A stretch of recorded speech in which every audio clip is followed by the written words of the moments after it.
Hello, what is up mga ma'am, sir, ma'am? Ako po si Ralph Cifra, isang visual artist from Manila, Philippines. And today we are going to unbox and review the ZD Toys Iron Man Mark 12. Thank you very much, Laruanan, for sponsoring this video. So if you want to get a ZD Toys Iron Man Mark 12, punta lang kayo sa Laruanan on Facebook, send a DM, and inquire for this product.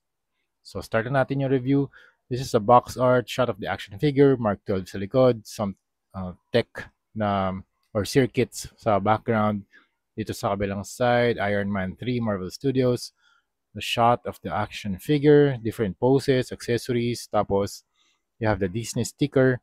Ang ibig sabihin ng ZD Toys ay Zongdong Toys. Ibig sabihin, this product is, meron siyang sticker ng Disney. This means na this product is original and authentic. Hindi siya KO, hindi siya fake, hindi siya bootleg. Tapos itong flap na to, magnetic. And then if you open the figure, yung first tray, nandito yung action figure. And the second tray, nandito yung accessories niya. Okay, let's try to open this up. Okay. All right, this is Mark 12 out of the packaging.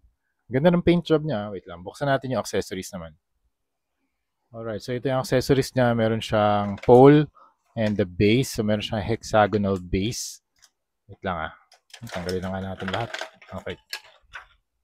Okay, kabit natin yung pole. Taga. Tumunong connector. Connector. Okay, so you have the pole. Tapos spring-loaded yung kanyang clamp. So you can pose the Iron Man action figure. So if you want na parang lumilipad siya or mas dynamic na poses, you can do that with this stand. Okay, meron din siya accessories na hands. Ilan to? 1, 2, 3, 4, 5, 6. 6 alt hands. Ganda ng detail, ng paint detail na ginagawa ni ZD Toys dito. Kahit yung mga inner segments nung inner joints ng kamay, meron din siyang silver paint. It's a very nice touch. And also the arc reactor or the repulsor section sa kamay, meron ding paint. It's color blue. Alright, meron din siya mga accessories na parang repulsor blast effects. Pero this is more like a parang fire effect. Pwede mo siyang ilagay sa kamay and also dito sa paa.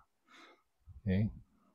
So if you're doing some flight poses, you can attach it to the feet and dito sa kanyang arms. Or hands rather, something like this.